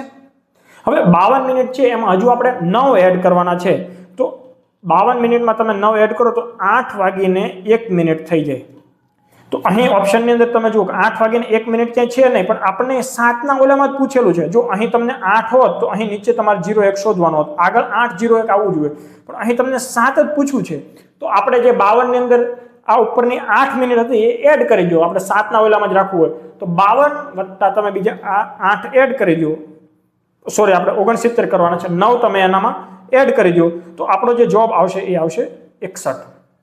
બરાબર, તમને ખ્યાલ આવવો જોઈએ કે આ 9 શું કામ કર્યા છે, કે આપણે 69 મિનિટ એડ કરવાની છે। 6:52 છે, તો 1 કલાક એડ કરો તો 7:52 મિનિટ થશે। આપણે 69 મિનિટ એડ કરવાની છે, તો હજુ તમે 9 મિનિટ બીજી એડ કરો તો 7:61 તો આવું થાય નહીં, સાચામાં 8:01 થઈ જાય, પણ અહીં આપણને આપ્યું છે તો આપણે એ રાખીશું। બરાબર છે। રામ તેના પગારના 40% જે છે એ ખોરાક પાછળ વાપરે છે, 20% જે છે એનું રેન્ટ ભરે છે, 10% જે છે એ એન્ટરટેનમેન્ટ માટે વાપરે છે, બાકીના જે 10% છે એ વ્હીકલ પર વાપરે છે। આ બધું કર્યા પછી એની પાસે બચત વધે છે કેટલી, તો કે ભાઈ 1500 રૂપિયા બચે છે। હવે ટકાવારી વાઇઝ જોઈએ તો કે ભાઈ 60%, 70% અને 80% રૂપિયા ભાઈના વપરાઈ ગયા છે, બચત કેટલા ટકાની છે, 20%ની છે। તો એનો માસિક પગાર કેટલો હશે, તો કે ભાઈ માસિક પગાર જે છે એ તો 100% જ હોવાનો। તો આપણે અહીં ખબર છે કે 20 × 5 કરીએ તો 100 થાય, એટલે અહીં 1500 × 5 કરી દેવાનો, એટલે 15 × 5 = 75, તો ભાઈ 7500 રૂપિયા પગાર હશે કોનો, તો કે ભાઈ રામભાઈનો। તો 7500 ઓપ્શનમાં છે, તો આ છે ને ક્યાં છે, બી ઓપ્શનમાં છે। બહુ સરળ છે। બરાબર, હવે શું કીધું છે કે એક કામદારની મજૂરી પહેલા 10% વધાર્યા પછી 5% ઘટાડાય તો તેની મૂળ મજૂરીમાં કેટલા ટકાનો ફેરફાર થાય। આમાં ઘણા લોકો a + b + ab ના છેદમાં 100, આપણે એ રીતથી કરતા જ નથી, આપણે પ્રેક્ટિકલ રીતમાં માનવાવાળા વ્યક્તિ છીએ, તો કે ભાઈ મજૂરી પહેલાં જેટલી પણ અપાતી હશે એ મજૂરી આપણે એના માટે 100% કહી દઈએ છીએ। જ્યારે 10%નો એમાં વધારો થાય છે ત્યારે એની મજૂરી કેટલી થઈ જશે, તો કે ભાઈ 110% થઈ જવાની છે। હવે 5% તમે ઘટાડો કરો છો તો શેમાંથી કરો છો, તો કે ભાઈ આ 110% છે એમાંથી તમે 5%નો ઘટાડો કરો છો। તો આપણે સિમ્પલી લખીએ કે ભાઈ 110%ના 5% તમે ઘટાડવાના છે, તો એ કેટલા થાય છે, તો કે ભાઈ 20 × 5 = 100, અહીં 0 ગયો, અહીં 0 ગયો, 11 એટલે કે 5.5% તમારે હજી ઘટાડવાના છે। શેમાંથી, તો કે ભાઈ 110 હતા એમાંથી, તો કે ભાઈ 110 જે છે એમાંથી તમે 5.5% ઘટાડો એટલે શું વધે છે, તો કે ભાઈ 104.5%। જે પગાર પહેલા 100% હતો એ એકંદરે 104.5% થઈ જાય છે, એટલે કે 4.5%નો શું થાય છે, વધારો થાય છે। ક્યાં છે ઓપ્શનમાં, તો હા છે ને ભાઈ 4.5%નો વધારો। ત્યાર પછી ખૂબ અગત્યનો અને આઈએમપી દાખલો છે। 6 સભ્યોના પરિવારની સરેરાશ વય જે છે એ 22 વર્ષ છે। જો તે પરિવારના સૌથી નાના સભ્યની વય જે છે એ 7 વર્ષ હોય તો તેના જન્મ પહેલા પરિવારની સરેરાશ વય કેટલી હશે? તો આપણને મિત્રો જે આપ્યું છે એ લખી દઈએ કે ભાઈ હાલની સ્થિતિએ 6 સભ્યોનો પરિવાર છે, 22 એમની સરેરાશ ઉંમર છે, તો 20 છક 120 ને બીજા 12 એટલે ટોટલ એમની ઉંમર કેટલી થશે? 32 થશે. હવે અહીં તમારે ખાસ સમજવાનું છે કે ભાઈ તમે 7 વર્ષ પહેલા જશો તો તમે એવું વિચારો કે 7 વર્ષ પહેલા જે જન્મો તો એને તમે 7 વર્ષ તમે આમાંથી બાદ કરી નાખો છો એટલે તમારે આવશે 125. હવે તમે એમ કહો કે એક છોકરો જતો રહ્યો, હવે જ્યાં કેટલા 5 જણ, તો 125 ના છેદમાં તમે 5 કરશો તો 5 2 10, 5 1 5 21 વર્ષ. તો આ જે જવાબ ટીક કરશો તો ખોટો આવશે. કેમ? તો એ સમજો. હવે તમે 132 વર્ષ થાય છે તો તમે જ્યારે 7 વર્ષ પહેલા જશો તો બાકીના જે 6 સભ્યો છે એની તે 7 વર્ષ ઘટાડવાની ને ભાઈ.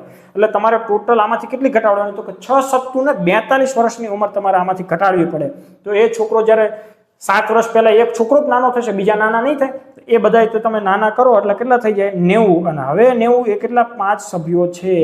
હવે એની સરેરાશ તમારે જોતું હોય તો 90/5 કરો આપણે 18 વર્ષ તમારો જે છે ને જવાબ આવે એટલે 18 બી ઓપ્શન થાય. વિચારા કરો એના જો 21 વર્ષ ટીક કરી દો તો માર્ક કપાય. હવે ત્યાર પછીનો જે પ્રશ્ન કંઈક એવો છે કે ભાઈ ચક્રવૃદ્ધિ વ્યાજ જે છે એ શોધવાનું છે અને ચક્રવૃદ્ધિ વ્યાજ શોધવાની 3 વર્ષનું શોધવાનું છે. 8,000 રૂપિયાનું 2.5% પ્રતિ વર્ષના દરે. સાદા વ્યાજ અને ચક્રવૃદ્ધિ વ્યાજ વચ્ચે તફાવત કેટલો થાય એ શોધવાનો છે. તો પહેલા આપણે સાદું વ્યાજ આપણે જોઈએ તો ભાઈ 8,000 રૂપિયા જે હોય એના 2.5% આપણે કરીએ તો કેટલા થાય? તો કે ભાઈ 0 0 ઉડી ગયા, 0 0 25 8 થશે 200. કેમ કે 25 8 મેં ડાયરેક્ટ કેમ કરી દીધા? 2.5 છે, આ 80 નો 1 0 આ સાઈડ આવી ગયો એટલે 200 રૂપિયા થશે. અને આવું 3 વર્ષ સુધી ચાલશે એટલે કુલ વ્યાજ સાદું વ્યાજ કેટલું થયું? તો કે ભાઈ 600 રૂપિયા થયું. ચક્રવૃદ્ધિ વ્યાજમાં શું થશે કે વ્યાજના પણ વ્યાજની ગણતરી થશે. તો કે ભાઈ જે આજે 200 રૂપિયા જે આપણને મળ્યું હતું તો આપણને ખબર છે કે ભાઈ 3 વર્ષ માટે આપણે સાદું વ્યાજ ચક્રવૃદ્ધિ વ્યાજ શોધવું હોય તો 3/3/1 આ વાળો કોન્સેપ્ટ આપણે યુઝ કરીએ છીએ. અહીં આપણે જે સાદું વ્યાજ અહીં લખી નાખું છું કે ભાઈ કેટલું થાય છે? 600 રૂપિયા થાય છે. હવે આપણે શોધીશું ચક્રવૃદ્ધિ વ્યાજ. બરાબર છે. તો અહીં આપણને કીધું છે કે 8,000 નું 2.5% લેખે. તો એ તો આપણને ખબર હતી કે ભાઈ 200 આવી ગયું છે તો એને ગુણ્યા આપણે કરવાના છે કેટલા? તો કે ભાઈ 3. તો અહીં આપણો જે જવાબ આવશે 3 2 600 રૂપિયા. હવે આ 200 નો વારો લઈએ તો આ આવ્યા 200, એને ગુણ્યા ફરીથી કરીશું આપણે 2.5%. 0 0 ઉડી ગયા, 0 0 ઉડી ગયા. તો અહીં આવ્યું 2.5 ગુણ્યા 2 એટલે અહીં આવશે 5. એને ગુણ્યા આપણે કરીએ કે 3 તો અહીં આપણે આવશે 15 રૂપિયા. અને અહીં આ જે 5 છે એના પણ આપણે 2.5% કરી દઈએ તો છેદમાં આવશે 100. 5 અહીં આવશે 20, હજી ઉડશે એટલે અહીં જે આવશે 100 0 2 વડે ભાગ ઉડાડો એટલે 2.25 એટલે 25 ના 12.5 12.5 105 છેદમાં 10. અને હજુ એક પોઈન્ટ ઉડાડી દઈએ આપણે આ સાઈડ એટલે છેદમાં જે 10 વાળો જે 0 છે જશે એટલે 0.125 અને 3/3/1 એટલે અહીં આપણે એને 1 વડે ગુણીશું એટલે 0.125 આવશે.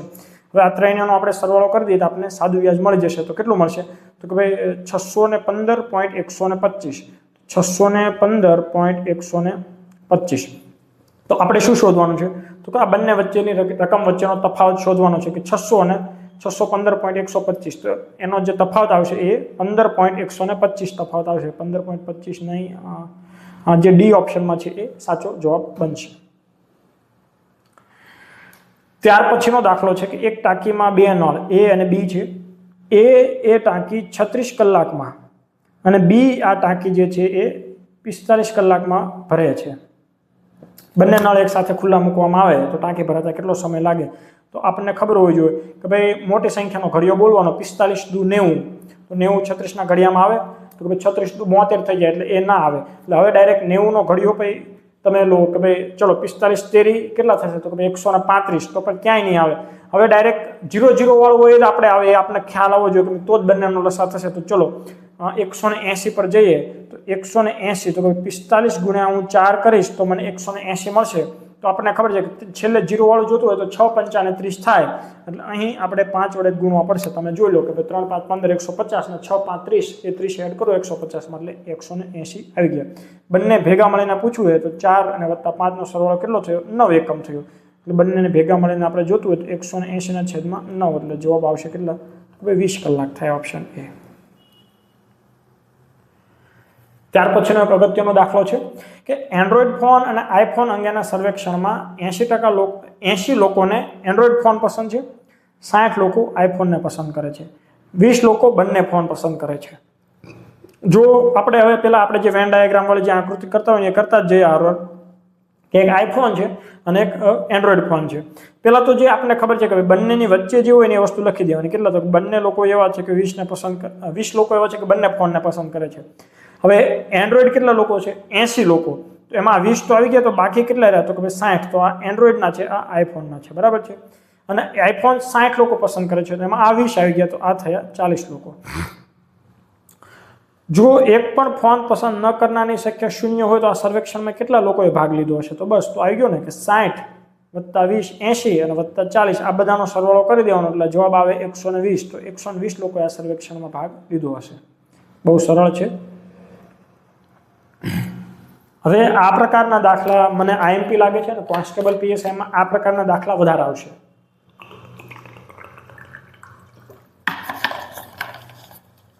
બધા સરળ દાખલાની વચ્ચે થોડોક આમ તો કહેવાય કે ક્વોલિટી વાળો દાખલો, તો આ દાખલો એમાં આપણે લઈ શકીએ। હવે એક વેપારી એક જથ્થો છે એ 1600 રૂપિયાના ભાવે લાવે છે। હવે એ પૈકી 1/4 જથ્થો એ 20% ખોટ સાથે વેચી દે છે। બાકીના જથ્થા પરના વેચાણ બાદ સમગ્રપણે જો ભાઈને 10% નફો જોતો હોય, બાકીનો જથ્થો એને કયા ભાવે વેચવો જોઈએ? તો હવે આપણે એને શું કરવું છે કે આખા વેચાણ પર એને 10% નફો જોતો હોય, તો કે ભાઈ આ જે 1600 રૂપિયા છે એમાં એને 10% નફો કમાવો છે અને બીજું કંઈ નથી કરવું, બરાબર છે। તો ચલો 1600 ના 10% કેટલા થાય છે? 160 થાય છે। એનો મતલબ એવો છે કે કુલ વસ્તુમાં એને 1760 રૂપિયામાં જો વેચે તો એને 10% નફો થાય છે। હવે શું કીધું કે 1/4 એટલે કે ભાઈ 1600 નો ચોથો ભાગ એટલે કેટલા થાય? ચોકે 16, એટલે 400 રૂપિયાની જે વસ્તુ હતી ને એમાં એને 20% ખોટ ખાધી, તો એને રકમ કેટલી મળી? તો કે ભાઈ 80% રકમ મળી છે। તો 80% રકમ કેટલી થશે? તો કે ભાઈ 8 2 16 2 32, તો કે 320 રૂપિયા તો એને મળી ગયા છે। હવે અહીં જુઓ, તમને એને એવું પૂછવું હોય કે ભાઈ બાકીનો જથ્થો છે એ કેટલા ટકા નફા સાથે વેચવો પડે, તો આપણે હજુ ટકાવારી શોધવી પડે, પણ એને તમને સિમ્પલ સાદું જ કરી દીધું છે કે જો ભાઈ બાકીનો જે જથ્થો છે એ કેટલા ભાવે વેચવો જોઈએ। તો આપણને ખબર છે કે આપણે તો 1760 રૂપિયા જોઈએ છે, એમાંથી આપણને પહેલા જે 1/4 માંથી 320 રૂપિયા મળી ગયા છે। હવે આપણે 1760 કરવા માટે ઘટે છે કેટલા? તો કે ભાઈ 4 3 4 અને 1 1440 રૂપિયા આપણે ઘટે છે। બાકીનો જથ્થામાં જો આપણને 1440 રૂપિયા મળી જાય ને તો આપણને ઓલ ઓવર 10% નફો થઈ જશે। એ કેટલા ટકા થાય એ તમે શોધીને કોમેન્ટમાં લખજો, અહીં સુધી પહોંચ્યા હો તો। બહુ ઓછા લોકો અહીં સુધી પહોંચ્યા છે, પણ પહોંચ્યા હોય તો કોમેન્ટ કરજો। ત્યાર પછીનો દાખલો છે કે ભાઈ 8 પુરુષો 80 હેક્ટર ખેતરને 24 દિવસમાં ખેડી શકે છે, અથવા તો જે પણ હોય લખી શકે છે, ના હોય ખેડી શકે છે। તો 36 પુરુષો 30 દિવસમાં કેટલા હેક્ટર ખેતરની લણણી કરી શકે? બરાબર, તો અહીં લણણી કરવાની વાત છે। તો અહીં આપણને ખબર હોવી જોઈએ કે સિમ્પલ સૂત્ર છે કે ભાઈ M1 આપેલું છે, દિવસ આપેલા છે D1 એટલે W2 = M2 D2 W1। આ સૂત્ર આપણે બહુ સરળ છે, ફુદ્દુ સૂત્ર છે, અને આપણે ચેપ્ટરની અંદર આ સૂત્ર સિવાય તમે કોન્સેપ્ટથી કઈ રીતે એ પણ સમજાવેલું છે, બરાબર। તો આપણે W2 શોધવાનું છે, તો M1 ને D1 જે છે એ છેદમાં જતા રહેશે। હવે M2 તો ભાઈ કેટલા પુરુષો છે? તો કે ભાઈ 36 પુરુષો છે। D2 કેટલા દિવસ છે? તો કે ભાઈ 30 દિવસ છે। W1 કેટલા હેક્ટર ખેતર હતું? તો કે ભાઈ 80 હેક્ટર ખેતર હતું, છેદમાં M1 તો કેટલા પુરુષો હતા? તો કે ભાઈ 8 પુરુષો હતા, અને D1 કેટલા દિવસ લાગતા હતા? તો કે ભાઈ એમને 24 દિવસ લાગતા હતા। હવે અહીં આપણે 8 10 80, અહીં હવે 10 વડે ભાગ ચાલો, અહીં 6 ગુણ્યા 4 થશે, એટલે અહીં છાંયે 36 થઈ ગયા, અને અહીં જે છેદ ઉડે છે એ બંને સાથે ઉડશે, કે તો ભાઈ અહીં 15 દુ 30 થઈ ગયા, અને અહીં હજુ એક 3 આવી ગયા, 15 તેરી 45, ને 45 ગુણ્યા 10 450 હેક્ટર, બરાબર। છેદ કઈ રીતે ઉડે તમને કેલ્ક્યુલેશન સારું હોય તો આવડી જશે, બાકી બહુ ઇઝી છે। જુઓ અહીં 36 ગુણ્યા 30 ગુણ્યા 80 અને છેદમાં 8 ગુણ્યા 24 આવું કંઈક હતું। તો પહેલાં તો આપણે 8 10 80 કરી દીધા। હવે 6 4 24 કરો તો 6 ગુણ્યા 4 અહીં ડાયરેક્ટ ઉડાડી શકો, અહીં છાંયે 36, તો આ 6 વયા ગયા, બરાબર છે। હવે 4 છે તો 4 એટલે 2 ગુણ્યા 2, એટલે અહીં 2 વડે ઉડાડો તો 15 વધે, અહીં 2 વડે ઉડાડો તો 3 વધે, 15 ગુણ્યા 3 45, ને 45 વડે 10 નો ગુણો તો થશે 450। સાચો જવાબ છે ભાઈ। હવે 1, 8, ક્વેશ્ચન માર્ક, 64, 125 આ બધા નંબરો તો બહુ પરિવારના સભ્ય જેવા લાગે છે કે ભાઈ આ તો બધા ઘનની નજીકના સંખ્યા છે ભાઈ, કે 1 નો ઘન, 2 નો ઘન, અહીં 3 નો ઘન લખો તો આપણને ખબર હોવી જોઈએ કે ભાઈ 27 છે, 3 નો ઘન છે. આવા પ્રશ્નો જીપીએસસીમાં પૂછાયેલા છે. એટલે આ લેવલથી શરૂ કરીને આપણે આગળ સુધી એડવાન્સમાં જવાનું છે એ રીતની તૈયારી રાખવાની છે. પછી સાવ તમે આવા કરીને બેસો તો પણ ના ચાલે. અને કોઈ વ્યક્તિ કદાચ મોક ટેસ્ટની અંદર એકલા અઘરા પ્રશ્નો પૂછતા હોય તો એમને પછી આવા પ્રશ્નો બતાવવાના કે ભાઈ તમે તમારા મોક ટેસ્ટની અંદર એકલા હાર્ડ ક્વેશ્ચન પૂછો છો કે ભાઈ જીપીએસસી વાળા આવા પ્રશ્નો પૂછે છે. એટલે પરીક્ષાની અંદર જેટલા અઘરા પ્રશ્નો હોય છે તેની વચ્ચે વચ્ચે સરળ પ્રશ્નો પણ હશે. એટલે આપણે એ રીતે પેપરને ખાસ જોવાનું કે ભાઈ મોક ટેસ્ટ એવી ના તમે આપવાના હોય કે ભાઈ એકલું અઘરું બતાવે, પછી તમને મનની અંદર એવું થઈ જાય કે ભાઈ કશું આવડતું જ નથી. એ મોક ટેસ્ટ નથી. સરળ પ્રશ્નો, મધ્યમ પ્રશ્નો અને અમુક એડવાન્સ અટપટા પ્રશ્નોનો સમાવેશ કરીને જે આઈડલ મોક ટેસ્ટ બનાવે એ મોક ટેસ્ટ આપણે આપવાની. બરાબર છે. આપણે પણ ટૂંક સમયની અંદર જ તે કોન્સ્ટેબલ માટેની જે મોક ટેસ્ટ સિરીઝ જે શરૂ કરવાના જ છે. એટલે એની અંદર આપણે આ બધા પ્રશ્નો જે આપણે સોલ્વ કરીએ છીએ એનું એક અધ્યયન કરીને બહુ વ્યવસ્થિત રીતે કહેવાય કે બહુ અઘરી પણ નહીં, બહુ સરળ પણ નહીં, આદર્શ મોક ટેસ્ટ આપણે બનાવીને અપલોડ કરવાના છે. તો તમે સાથે જોડાયેલા રહેજો. આવી જ રીતે એનું પણ સોલ્યુશન કરીશું. હવે તમને એક નંબર સિરીઝ જેવું જ આપેલું છે પણ અપૂર્ણાંકની અંદર આપ્યું છે કે 8/16, 11/22 ને 17/34. હવે તમે જોશો તો કે ભાઈ આ એવા અપૂર્ણાંક છે કે જેનો તમે છેદ ઉડાડો ને તો 1/2, 1/2, 1/2 એટલે કે 0.5 નો ગુણાંક જેવું છે. એટલે ઉપર નીચે ડબલ, અડધા ડબલ. તો અહીં 34, તો 34 હોય તો એના છેદમાં કહેવાય ને કે ભાઈ સંખ્યા જે છે એની 2 ગણી હોવી જોઈએ, 64 હોવા જોઈએ. 28 છે તો અહીં 56 હોવા જોઈએ, 31 છે તો અહીં 62 હોવા જોઈએ, 23 છે તો અહીં 46 છે. તો હા છે ને, તો આ જવાબ બની ગયો. બરાબર છે. હવે ત્યાર પછી આપણે એક આગળના પ્રશ્નો પર જઈશું. સાદુરૂપનો ખૂબ જ અગત્યનો પ્રશ્ન છે કે ભાઈ 1/3 ગુણ્યા 3/4 ભાગ્યા 5/4 ગુણ્યા 5/6 ભાગ્યા 7/6. હવે ખાસ આપણે સમજવાનું છે કે ભાઈ આવા પ્રકારનો જ્યારે દાખલા હોય ત્યારે શું કરવાનું કે ભાઈ પહેલા તો ગુણાકાર વાળા સંબંધમાં લાવી દેવાનું. એટલે ભાગાકારની નિશાની હોય એને તમે વ્યસ્ત પણ કરી શકો. જ્યારે એટલું તમને ગુણાકાર આપેલું હોય એ વખતની વાત છે. તો ચલો આ 7/6 જે 6 છે તેની સામે ભાગાકાર છે તો આપણે એને ગુણાકારમાં લખીએ તો 6/7 થઈ જશે. 5/6 એ તો ગુણાકારની અંદર જ છે એટલે આપણે રહેવા દઈશું 5/6. આ જે છે કે ભાઈ 5/4 એની સામે ભાગાકારની નિશાની છે તો આપણે એને ગુણાકારમાં ફેરવવું હોય તો એ ગુણાકારમાં ફેરવવા માટે શું થઈ જાય, 4 જે છે અંશમાં આવી જશે, છેદમાં 5 એટલે આ નિશાની હતી એ થઈ ગઈ ગુણાકારની. બાકી આગળ જે છે 3/4 અને 1/3 એ તો બધા એમની આમ જ છે.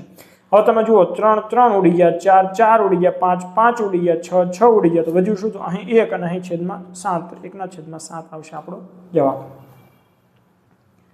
આપણે આગળ એક જોયું હતું કે ભાઈ ગામની વસ્તી હતી ત્યાં 82,000 જેવી કંઈક હતી. અહીં આપણને આપેલી છે કે ભાઈ 6,000 ગામની વસ્તી છે, 10% દરે વધારો થાય છે. 3 વર્ષ પછી આપણે એની વસ્તી જોતી હોય તો 110 ગુણ્યા 100 આ 1 વર્ષે વધી, 110 ગુણ્યા 100 આ બીજા વર્ષ પછી, અને આ 110 ગુણ્યા 100 આ ત્રીજા વર્ષ પછી.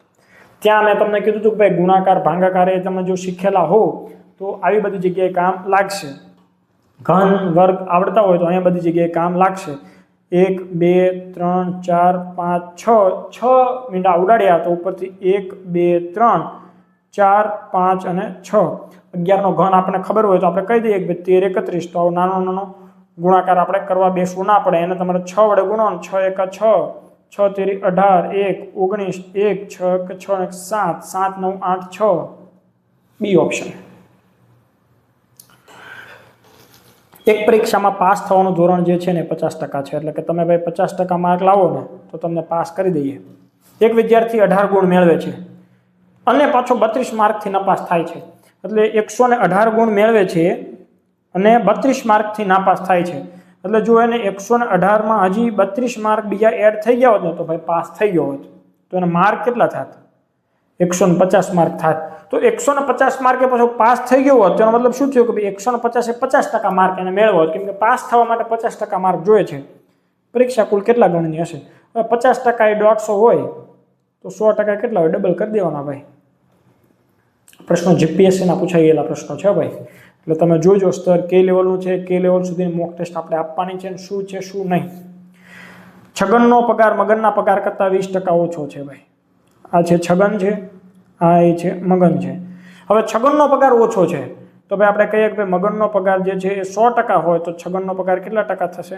80%. તો પ્રશ્ન એવો છે કે મગનનો પગાર છગનના પગાર કરતાં કેટલા ટકા વધારે હોય. એટલે તમે જેને કોઈ દિવસ જોયું ના હોય તેવું જ કે 20% ઓછો છે તો 20% વધારે હોય એવું ના હોય ભાઈ. આજે છગનનો પગાર હતો એની સરખામણી કોની સાથે થઈ હતી? તો કે મગનના પગાર સાથે હતો. એનો 100 હતો તો 100ની સરખામણીએ 20% એટલે 80 થયો. હવે મગનનો જે પગાર છે ને છગનની સરખામણીએ લેવાનો છે એટલે બેઝ કિંમત આપણે 80 ને લેવાની છે. તો કેટલા ટકા વધારે છે? તો ભાઈ 80 રૂપિયા જે છે ત્યાંથી તમે 20નો વધારો છે. ચલો એ તો ખબર પડી ગઈ કે ભાઈ છગનનો પગાર જો ઉદાહરણ તરીકે 80 રૂપિયા હોય તો મગનના 100 રૂપિયા મળે એટલે 20 રૂપિયા વધારે મળે. કેટલા એ? તો આપણે મગનનો પગારની સાપેક્ષે ગણવાની છે. મગનના પગાર જે છે 80 રૂપિયા છે ભાઈ, તો અહીં આપણે 100 તો ભાઈ છેદમાં આવ્યા 4 એટલે આવશે જવાબ આપણો 25%. કેવું વિચિત્ર કહેવાય નહીં? છગનનો પગાર મગનના પગાર કરતાં 20% ઓછો હોય, હારો પહેલાનો 25% વધારે છે.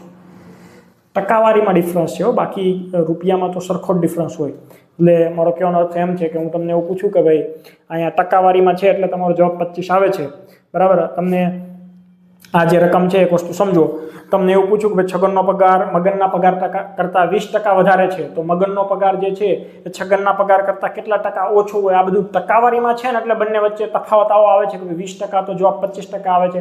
પણ જ્યારે રૂપિયામાં પૂછવું હોય ને કે ભાઈ છગનનો પગાર જે છે એ મગનના પગાર કરતાં 20 રૂપિયા વધારે છે, મગનનો પગાર એ છગનના પગાર કરતાં કેટલા રૂપિયા ઓછો કહેવાય. એટલે પછી ત્યાં જોવાનું, પછી ત્યાં ટકાવારી ના કાઢવા બી જતો. ત્યાં 20 રૂપિયા જે કિંમત તો હોય ને એ સરખી જ રહે, ટકાવારીમાં ડિફરન્સ આવે. એક વસ્તુની કિંમત 200 રૂપિયા છે, એના ઉપર હવે ક્રમિક ડિસ્કાઉન્ટ આપવાના ચાલુ થશે કે પેલું ડિસ્કાઉન્ટ આપે છે 25%નું. ટકાવારી હંમેશા 100ની સાપેક્ષે હોય. 100 એ 25% આપે છે, એનો મતલબ શું જો 200 એ 50 રૂપિયા, એટલે 25%નો મતલબ શું થયું કે 100 રૂપિયાની વસ્તુ પર 25 રૂપિયા મળે. એ હિસાબે તમે જોજો તો 200 રૂપિયા પર 50 રૂપિયા મળવાનું. એટલે આજે 200ની કિંમત હતી, તમને પેલું 25%નું તમને ડિસ્કાઉન્ટ મળે છે. 25 દુ 50 રૂપિયા તમને માફ થઈ જશે. એટલે એ હવે તમને પડશે કેટલા રૂપિયામાં? 150 રૂપિયામાં. 150 રૂપિયામાં તમે લેવાની વાત કરો પણ હજુ તમને દુકાનદાર 30% ડિસ્કાઉન્ટ આપે છે. એટલે હજી 150માં તમને 30% જો ડિસ્કાઉન્ટ મળે તો એ કેટલું મળે ડિસ્કાઉન્ટ? તો કે ભાઈ 15 તેરીને 45 રૂપિયા જેવું તમને ડિસ્કાઉન્ટ મળે. એટલે કે ભાઈ 150 રૂપિયાની વસ્તુમાં હજુ તમને 45 રૂપિયા માઇનસ કરી દે છે. તો તમને ઇફેક્ટિવ પ્રાઇસ શું હશે? તો ભાઈ 105 રૂપિયા. તો આ એવો જવાબ. હવે એક વસ્તુ તમે સમજો, આ રીતે પણ થાય કે 200 રૂપિયામાં તમને પેલું ડિસ્કાઉન્ટ 25%નું આપ્યું એટલે એ કિંમત તમને કેટલી થઈ ગઈ? 150% થઈ ગઈ. હવે 30% તમને જો ડિસ્કાઉન્ટ મળતું હોય એનો મતલબ શું છે કે ભાઈ તમે જે હવે કિંમત ચૂકવશો એ 150ની કેટલા ટકા રકમ ચૂકવશો? તો કે ભાઈ 70% રકમ ચૂકવશો. તો અહીં ઉડી જો 15 સત્તા 105. આ રીતે પણ જવાબ આવે છે યાર, બહુ બધી રીતથી જવાબ આવે છે. ગણિતની આ જ ખાસિયત છે, ગમે એટલી રીતથી જવાબ આવે. કોઈ કૂટ ભાષામાં યુનાઇટેડને આવી રીતે લખવામાં આવે છે તો એ જ કૂટ ભાષામાં ડિસઓવનને કયા રૂપમાં લખવામાં આવશે? તો આપણે પહેલાં તો જોઈએ કે આ કૂટ ભાષા છે શું. તો ભાઈ યુનાઇટેડ આ જે આપણને આપ્યું છે એ લખ્યું છે. હવે એની નીચે શું કીધું છે? તો SLG RCB royal Challenger Bangalore. હવે આપણને ખબર હોવી જોઈએ કે ભાઈ યુ છે એ 21મો અક્ષર છે, એસ છે એ 19મો છે, એટલે શું થાય છે? તો કે -2. એન છે એ 14મો અક્ષર છે, એલ છે એ 12મો અક્ષર છે, -2. આઈ છે એ 9મો અક્ષર છે, જી છે એ 7મો અક્ષર છે, -2. ટી છે એ T20 20મો અક્ષર છે, આર 18મો અક્ષર છે, -2. ઈ 5મો અક્ષર છે, સી 3જો અક્ષર છે, -2. ડી જે છે ચોથો છે અને બી છે -2. આવી કૂટ ભાષા હતી. હવે વસ્તુ એવું છે કે તો ભાઈ અમારે કેમ આવું થાય છે આજે? તો ડિસઓવનને કયા રૂપમાં લખવામાં આવે છે? કે ભાઈ -2 કરી દો કે ભાઈ અહીં પેલો આવશે બી આવશે, આઈ જે છે 9મો છે તો 7મો અક્ષર છે એ જી આવશે. તો બીજી વાળા કેટલા છે? તો કે ભાઈ આ 2 જ છે, એટલે આ 2 તો નીકળી ગયા. હવે છેલ્લો અક્ષર જ જોઈ લઈએ કે ભાઈ એન છે તો અહીં 14મો અક્ષર છે તો છેલ્લે એલ આવવો જોઈએ. તો ભાઈ છેલ્લે એલ આવતો એવો જવાબ કયો આવે છે? 39માં એ આવે છે. એ આપણો જવાબ થયો. હવે આ જે દાખલો છે 40મો દાખલો ખૂબ જ મહત્વનો છે કે એક બસમાં જ્યારે મુસાફરી શરૂ થઈ ત્યારે કેટલાક યાત્રીઓ બેઠા હતા. પહેલા સ્ટોપ પર કુલ પૈકી અડધા મુસાફર ઉતરી ગયા અને 35 મુસાફર ચડ્યા. બીજા સ્ટોપ પર 20% યાત્રીઓ ઉતરી ગયા અને 40 ચડ્યા. ત્યારબાદ બસમાં 80 યાત્રીઓ હોય તો શરૂઆતમાં બસમાં કેટલા યાત્રીઓ હશે? આ બે રીતથી થાય, એક ઓપ્શનની રીતથી થાય, એક રીતથી થાય, બંને હું તમને કરાવું છું. હવે તમે એક વસ્તુ જુઓ કે ભાઈ પહેલા સ્ટોપ પર અડધા ઉતરી ગયા, એનો મતલબ અડધા ઉતરે છે એકી સંખ્યામાં હોય તો જવાબ જ નહીં આવે, કેમ કે અડધો કે ધડથી ઉપરનો ઉતરી જાય એવું થવાનું, એટલે એકી ઓપ્શન નીકળી જાય. હવે ઓપ્શનની રીતથી તમે કરો તો 30 લઈને ચાલો તો કે ભાઈ પહેલું જ્યારે બસ સ્ટોપ આવે છે ત્યારે અડધા ઉતરી ગયા એટલે વધ્યા કેટલા? તો કે 15. બીજા કેટલા ચડી ગયા છે? તો કે ભાઈ 15, બીજા 35 ચડી ગયા તો હવે કેટલા થઈ ગયા છે? 50 થઈ ગયા છે. બીજા સ્ટોપ પર 20% યાત્રીઓ, 50 ના 20% કેટલા થાય? તો કે ભાઈ 10 થાય, તો એ 10 તમે ઉતારજો એટલે કેટલા વધ્યા? 40. પણ એના બદલામાં બીજા 40 ચડી ગયા છે, તો 40 ને 40 કેટલા થાય? તો કે ભાઈ 80 થાય. તો આ 80 યાત્રીઓ લાસ્ટમાં રહી ગયા, તો ભાઈ 30 તમારો જવાબ આવે છે. આ ઓપ્શનની રીતથી થયું. અને આ તો ઓપ્શનની રીતથી કરો ને તો જ સરળ પડે. તમને સમજાવવા માટે કર્યું એટલે કદાચ આ 10-15 સેકન્ડ ગઈ હશે. બાકી તમારે જો રીતથી કરવું હોય તો રીતથી કઈ રીતે થાય? તો શરૂઆતમાં બસમાં x મુસાફર હતા. પહેલા બસ સ્ટોપ પર x/2 થઈ ગયા, એ ઉતરી ગયા. બીજા કેટલા ચડે છે? તો કે 35 જે છે એ ચડી ગયા. હવે બસની અંદર x/2 વત્તા 35 થયા. હવે શું થાય છે કે ભાઈ બીજા 20% ઉતરી જશે એટલે હવે બસમાં વધ્યા કેટલા? તો કે ભાઈ 80% બસમાં વધ્યા છે. આમાં પાછા 40 ચડે છે. અને હવે લાસ્ટમાં થશે આ સમીકરણ તમારે ઉકેલવાનું. હવે તો સમીકરણ ઉકેલો તો x વત્તા પહેલાં તો અંદરનું સોલ્વ કરવું જોઈએ, એટલે અંદર થશે 70, બરાબર? 35 દુ 70 એટલે x વત્તા 70/2. હવે આનો આખાનો ગુણાકાર કરો તો 4/5 થઈ જશે. વત્તા આ જે 40 છે એ બરાબરને આપણે પેલી સાઈડ લઈ લઈએ છીએ. ચલો તો એ 40 થઈ ગયા અહીં આ રીતથી. હવે આપણે અંશનો ગુણાકાર કરો તો ભાઈ 4x વત્તા 7 4 28 એટલે 280, અને આ બેનો ગુણાકાર એટલે 5 2 10. એ 10 આ સાઈડ આવશે એટલે 4 40 ના થઈ જશે 400. હવે આ 280 પાછા અહીંથી માઇનસ થશે બાદ બાકી થઈને, એટલે શું આવશે? તો કે ભાઈ 280 તમે બાદ કરો તો 120 આવશે. ક્યાં? તો કે x 4x બરાબર 4x બરાબર 120. તો x બરાબર શું આવે? તો કે 120/4, 4 3 32. કેટલો લાંબો થયો? એટલે આવું ના કરાય યાર. હા તો કોઈ કીધું કે કરાવો એટલે કરાયું. ત્યાર પછી ખૂબ મહત્વનો દાખલો છે, ખૂબ IMP દાખલો છે. આ દાખલો હશે પરીક્ષામાં એવું મને લાગે છે. હું પેપર સેટ હોઉં તો આ દાખલો કદાચ હું કાઢું. આપણે તો એવા કાઢવાનું કાંઈ આવે નહીં, પણ આ મને IMP દાખલો લાગે છે. ઘણી બધી પરીક્ષામાં આવા દાખલાઓ પૂછાય છે કે ભાઈ 50 છોકરા અને છોકરીઓ વચ્ચે 41 રૂપિયા તમે જ્યારે વેચો છો તો દરેક છોકરાને કેટલા મળે છે? 65 પૈસા મળે છે અને છોકરીને 90 પૈસા મળે છે. છોકરાઓ સાથે અન્યાય થઈ ગયો ફરી એક વખત, તો છોકરીઓની સંખ્યા કેટલી હશે? હવે આપણે એક શોર્ટ મૂકી હતી કે ભાઈ અહીં તમે હાઈ વેલ્યુ મૂકતા હતા, અહીં આપણે લો વેલ્યુ મૂકતા હતા, અહીં આપણે મધ્યમ વેલ્યુ તફાવત લઈને આપણે એનો પ્રમાણ મેળવતા હતા. તો અહીં પણ આપણે કંઈક એવી રીતે જ કરીશું. તો અહીં આપણે પહેલાં કરીએ કે ભાઈ ચલો પુરુષો માટે આપણે મેલ કહી દઈએ અને સ્ત્રીઓ માટે આપણે ફિમેલ કહી દઈએ, બરાબર છે? તો ચલો હવે એમનો આપણે રેશિયો જોઈએ તો પુરુષોને કેટલા મળે છે? તો કે 65 પૈસા મળે છે. ફિમેલને કેટલા મળે છે? તો કે ભાઈ 90 પૈસા મળે છે. તો હવે અહીં આપણે બંનેની મધ્યમ રકમ જોતી હોય તો શું થશે? તો કે આપણને ખબર છે કે ભાઈ 41 રૂપિયા એટલે 4100 પૈસા થવાના છે. અને બધા વ્યક્તિઓ કેટલા છે? તો કે ભાઈ 50 વ્યક્તિઓ છે.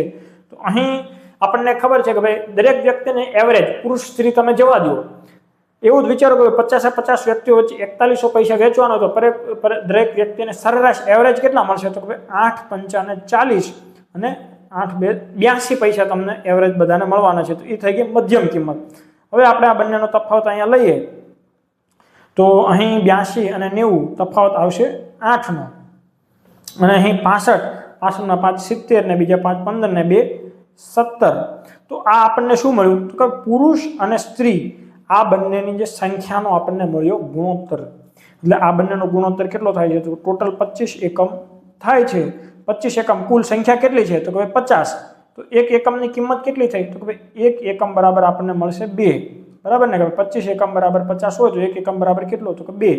આપણે શોધવાનું શું છે? તો કે છોકરીઓની સંખ્યા શોધવાની છે. કે 17 એકમ છોકરીઓ છે તો 17 દુ 36 થાય. ભાઈ 36 ના થાય, ઉતાવળ નહીં કરવાની. 36 છે ઓપ્શનમાં, સોરી 34 છે ઓપ્શનમાં.